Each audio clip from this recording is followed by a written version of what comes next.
My name's Alex Hunter. I've been with Deere 14 years now. I'm the lead hay and forage tech. My primary is forage harvesters, swathers, and balers. On this machine here, John Deere released a update kit. So to do this job, you have to remove the cutter head. Some go really easy, some can be a booger, but it just depends. But I'll kind of walk you guys through that as I do it. I'll try to refrain from any vulgar language.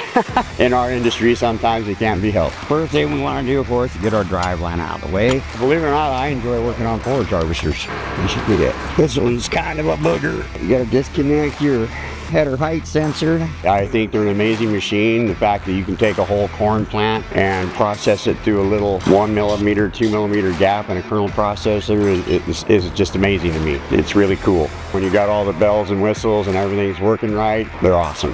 Now we got to get our other grease line. I signed up 35 choppers for the WUI program this year. Well, I've made a name for myself in this industry, and a lot of people know when the work is completed here, it's going to be completed right, in a timely fashion, and in a professional manner. Next thing we'll be doing is pulling the lift cylinder pin. So this is where you want to bring your forklift in. 2013, my service manager at the time asked me how I'd like to work on a forage harvester, and I looked at it and said, we really don't want to learn, but I was up for the challenge, so I went ahead and accepted, and I've been working on them ever since. Find that sweet spot and they come right out for you, like butter. The next thing we got to do is release the tension on our main belt. I mean, when they showed me a forage harvester, I'm like, oh my God, what does this thing do? Look at all these moving parts, you know, it was just intimidating. So I guess that's what I really like about it, is the challenge.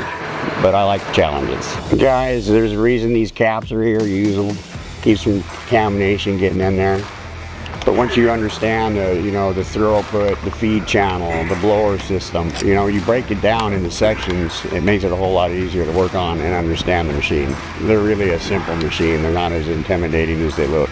And if any of you have worked on these, you know, even though you can pull the collar down and it spins, it will not come apart. I don't spend a lot. Oh, damn, put my foot in my mouth on that one. 21st Century has treated me well. They came out with a really great bonus program. All of our jobs have a job code to codify, and it's just to beat these times. If you stay focused on what you're doing instead of worrying about that number, oh, I got this much time to do it, just stay focused and do it, you'll make time. And if you're first getting into the game, it's not about hitting that time. You're gonna go over. It's about turning out quality work, because it takes one mistake, a knife not torqued, a blower paddle slightly out of adjustment, then you fire that machine out and turn on the cutter head, and it's catastrophic failure like in seconds. Put some, I call them carrots. Always double check your work, because there ain't nothing worse than backing away and having something you didn't disconnect, you just yank out. So, been there, done that. The most gratifying part of this job is when you get it off and on and you beat time, you make time on it. It's put together by a man, it can be taken apart by a man. A lot of people think, I'm just a glorified parts changer. That's not the case. There's a lot going on in these. During harvest, you really have to sharpen up your diagnostic skills to be able to diagnose these things hydraulically and electrically in the field.